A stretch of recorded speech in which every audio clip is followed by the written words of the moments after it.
Hey peeps, today I'm talking all things piping.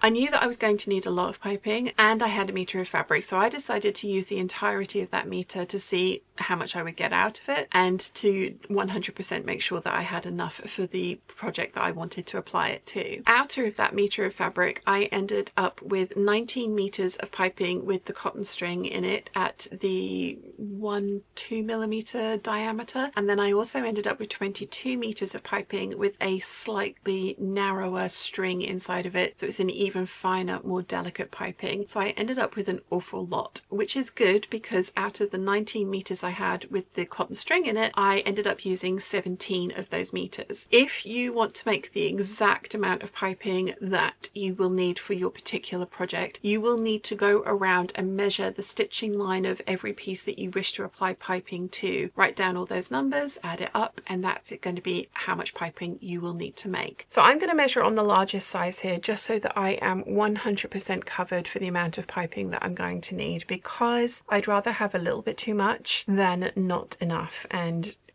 either run out of fabric or have to make more piping, because once I'm done with a task, I like to be done with a task. Remember, you will need to include your seam allowances in this, because the way that I put piping into projects does mean that it goes directly into the seam allowance right up to the raw edge. I'm going to measure this with my ruler, and I'm doing it flat. There is a curve in this line. I'm not worrying about that too much because, again, this is giving me I must make at least this much piping, if not a meter more, rather than I need this exact amount. So as you can see, from this edge to this edge, it is just over 8 1/4, which means I need a piece of piping for the bottom of the yoke to be 16.5 inches. So I'll write that down, and then I'm going to go through the rest of these pieces, measure around the corners. Anywhere that I want to put piping, I'm going to take a measurement. I'm going to write that down, add that all up, and then make a meter more than that suggests that I need. I've also chosen to use a different skirt to the one that's included with this pattern, so I'm using my tiered and gathered skirt tutorial, which there is a link for in the description. If you're using my particular tiered and gathered skirt method, which I demonstrate with 10 panels, you will need piping enough to cover those 10 panels. So obviously different fabrics can be different widths, so whatever your fabric width is, times that by the number of panels that you're going to put into your skirt, and that's the amount of piping that you'll need for your skirt. I would suggest that you also make an extra meter of piping, because there are going to be some instances like the back yoke where there was a join in the next piece of piping that I had available, and because it was such a small and prominent piece that I didn't want to have that join in there, so I moved the join to the edge and then used a piece of piping that had no joins in it. So I would recommend that you make an extra meter of piping, or if you're like me and you really love the color of the fabric you've chosen and you like using piping in your projects, a whole meter of fabric will make you an awful lot of piping. I have one large video of all of the mini tutorials back to back, so hopefully I have covered what you're looking for in that. I will link to the playlist and all of the individual videos in the description down below. But if you have any questions, please let me know in the comments section down below and I'll do my best to answer them for you. If you've enjoyed this video, you might want to check out this one here.